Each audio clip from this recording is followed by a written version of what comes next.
Good day to all. மாத முடிவில் என்னிடம் பணம் இல்லாமல் இருக்கலாம். ஒருவேளை அவளிடமும் சற்றும் பணம் இல்லாமல் இருந்தால் என்ன பண்ணுவது? இவ்வாறாக என்னிடம் பணம் இல்லாமல் இருக்கலாம் என்பதை இருவேறு சேனல்களில் I may not have money என்றவாறும் I may have no money என்றவாறும் கற்பிக்கப்பட்டுள்ளது. இவற்றில் எது சரி? நம்மில் பெரும்பாலானோர் இவ்வாறான சந்தேகங்களை கமெண்டில் கேட்க தவறிவிடுகிறோம் அல்லது அலட்சியம் செய்து விடுகிறோம். ஆங்கிலத்தை சரளமாக பேச விரும்பும் யாரும் பிழை விட்டுருவோமா என்கின்ற பயத்தையும் நமக்கு தெரிந்ததுதானே என்கின்ற அலட்சியத்தையும் தூக்கி எறிந்துவிட்டு எங்கெல்லாம் கமெண்ட் பண்ண முடியுமோ பண்ணுங்க. காசா பணமா என்னதான் வீணாகிடும், தயக்கப்படாதீங்க. அண்ட் மறக்காம உங்க கமெண்ட்டுக்கு ரிப்ளை வந்திருந்தா அதையும் கவனிக்க தவறாதீங்க. இப்போ ஒரு ஜீலஸ் லேர்னரால் கேட்கப்பட்ட வினாவுக்கான விரிவான விளக்கத்தை பார்க்கலாம் வாங்க. இந்த வீடியோ உங்களுக்கு ரொம்பவே பயனுள்ளதாக இருக்கும் என நம்புகிறேன். மறக்காம ஒரு லைக் பண்ணிக்கொள்ளுங்க. அதோடு மற்றவர்களும் பயனடைய முடிந்தவரை ஷேர் பண்ணிக்கொள்ளுங்க. இதே போல மேலும் பல பயனுள்ள வீடியோக்களை பார்வையிட இந்த சேனலை இதுவரை சப்ஸ்கிரைப் பண்ணியிருக்காவிடன் இப்பவே subscribe பண்ணிக்கொள்ளுங்கள். Now let's move on to the video. I may not have money. I may have no money. இவற்றில் எது சரி? Which one is correct? I may not have money. அப்படின்னா this is a natural expression in spoken. பேச்சு வழக்கில் ஒரு இயல்பான வெளிப்பாடு. There is a chance I don't have money. அதாவது என்னிடம் பணம் இல்லாமல் இருக்கலாம். Focus is on possibility. என்னதுல நாங்க focus செலுத்துறோம்? சாத்தியக்கூறுல இருக்கா, இல்லாமல் இருக்கலாம். I may have no money. This one sounds a bit dramatic. ஒரு டிராமா தனமையான்னு சொல்லுவாங்களே, அப்படி சொல்ற போல இருக்கும். This emphasizes the complete lack of money. எந்த வலியுறுத்தி கூறுது? துள்ளி கூட காசு இருக்காதுன்னுட்டு அப்படிங்கிறத வலியுறுத்தி கூறுறோம்.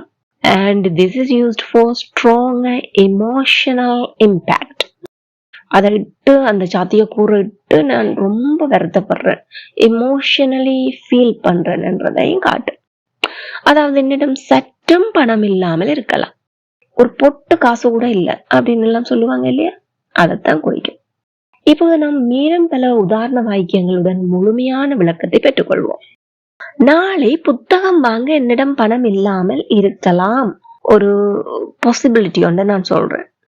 I may not have money tomorrow. எதற்கு? To buy the book. I may not have money. I may not have money tomorrow to buy the book.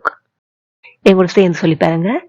I may not have money tomorrow to buy the book. வாடகை கட்டிய பின் என்னிடம் பணம் இல்லாமல் இருக்கலாம். ஒரு சின்ன ஒரு கால்குலேஷன்ல யோசிச்சு பாக்குறேன், இந்த மாதம் ரெண்ட் பே பண்ணினேன்னு சொன்னா என்னட்டு அதுக்கு பிறகு பணம் இல்லாம இருக்கலாம், காசு இல்லாம இருக்கலாம். Possibility. I may not have money after paying the rent. I may not have money after paying the rent. எல்லாருமே கூட சேர்ந்து சொல்லி பாருங்க. I may not have money after paying the rent. சுற்றுப்பயணம் செய்ய என்னிடம் பணம் இல்லாமல் இருக்கலாம். ட்ரிப் போறதுக்கு பிளான் பண்றாங்க. அப்ப நான் யோசிச்சு பாக்குறேன், இல்ல என் ஃப்ரெண்ட்டே சொல்றேன், இந்த ட்ரிப்ல போறதுக்கு என்னட்ட பணம் இல்லாம இருக்கலாம் அப்படின்னு. I may not have money to go on a trip. எல்லாரும் சத்தமா இருக்க சொல்லி பாருங்க. Very good. I may not have money to go on a trip. Again, I may not have money to go on a trip. இந்த வார இறுதியில் என்னிடம் பணம் இல்லாம இருக்கலாம். இப்ப கொஞ்சம் பணம் இருக்குதான், ஆனா வார இறுதியில என்கிட்ட இல்லாம இருக்கலாம். I may not have money this weekend. I may not have money this weekend. உனக்கு பணம் கொடுக்க என்னிடம் இல்லாமல் இருக்கலாம். உனக்கு கொடுக்கறதுக்கு என்னட்ட பணம் இல்லாம இருக்கலாம். எனக்கு போதுமானதா இருக்கலாம், உனக்கு கொடுக்குற அளவுக்கு என்னட்ட இல்லாம இருக்கலாம். I may not have money to lend you. I may not have money to lend you. Again, I may not have money to lend you. சம்பளம் கிடைக்கவில்லை என்றால் என்னிடம் சற்றும் பணம் இல்லாமல் இருக்கலாம். சம்பளம் கிடைச்சா பணம் இருக்க சான்ஸ் இருக்கு. அப்படி சம்பளம் கிடைக்கலண்டா என்னட்ட துள்ளி கூட காசு இருக்காம இருக்க வாய்ப்பு இருக்கு. ஃபோக்கஸ் வந்து பாசிபிலிட்டியில இல்ல, நான் எம்பசைஸ் பண்ணி சொல்றேன் lack of money என்பதை தான். I may have no money if I don't get paid. I may have no money if I don't get paid. எங்களோட சேம் சொல்லி பாக்குறீங்களா? I may have no money if I don't get paid. அடுத்து ரொம்ப பெத்தட்டிக்கான situation ஒன்று வாங்க பார்ப்போம். ஒரு cup டீக்கு கூட என்னிடம் சற்றும் பணம் இல்லாமல் இருக்கலாம். ஒரு கப் டீ வாங்கி குடிக்கிறதுக்கு கூட என்கிட்ட காசு இல்லாம இருக்கலாம். I may have no money even for a cup of tea. I may have no money even for a cup of tea. எல்லாரும் வாய் விட்டுருக்க சத்தமா சொல்லி பாருங்க. Wonderful. I may have no money even for a cup of tea. என் மொபைலை சரி செய்ய என்னிடம் சற்றும் பணம் இல்லாமல் இருக்கலாம். மொபைல் சரி செய்யத்தான் வேணும், ஆனா அதுக்கு சற்றும் பணம் இல்லாம இருக்கலாம். ஏன்டா என்ற நெசசரி எக்ஸ்பெண்டிச்சரே அதுக்கு மேலால இருக்குது. I may have no money to fix my mobile. I may have no money to fix my mobile. மறுமுறை சொல்லி பாப்போமா? வாங்க. I may have no money to fix my mobile.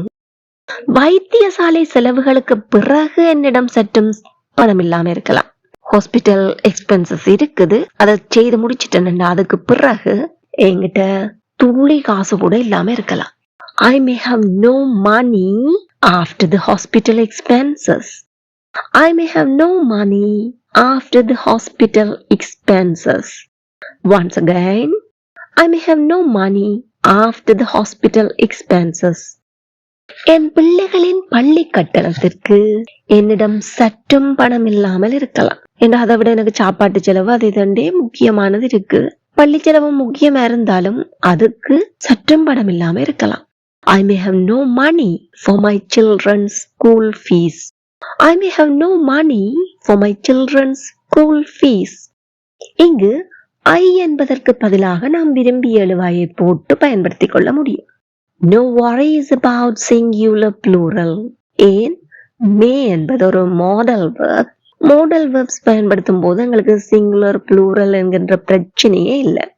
I may, we may, you may, he may, she may, it may, they may. எதுவா இருந்தாலும் subject நாங்கள் மே என்பதை பக்கத்தில் பயன்படுத்திக் கொள்ளலாம். நீங்க முயற்சித்து பாக்குறீங்களா? அவர்களிடம் டிக்கெட்டுகளுக்கு பணம் இல்லாமல் இருக்கலாம். வீட்டின் பழுது சரி செய்த பிறகு நம்மிடம் சற்றும் பணம் இல்லாமல் இருக்கலாம். அவளுடைய சகோதரியின் திருமணத்திற்கு பிறகு அவளிடம் சற்றும் பணம் இல்லாமல் இருக்கலாம். ஷீலாவுக்கு உடுப்பு வாங்க பணம் இல்லாமல் இருக்கலாம். Please comment your answers. Don't worry about your mistakes or don't hesitate to comment. இந்த வீடியோ உங்களுக்கு ரொம்பவே பயனுள்ளதாக இருந்திருக்கும் என்று நம்புகிறேன். முடிந்தவரை மற்றவர்களுக்கும் ஷேர் பண்ணிக்கொள்ளுங்க. இதே போல மேலும் பல பயனுள்ள வீடியோக்களை பார்வையிட இந்த சேனலை இப்பவே சப்ஸ்கிரைப் பண்ணி அருகே உள்ள பெல் ஐக்கனை வளர்த்தி கூடவே ஆல் என்கின்ற ஆப்ஷனையும் select பண்ணிக்கொள்ளுங்கள். Thank you for watching.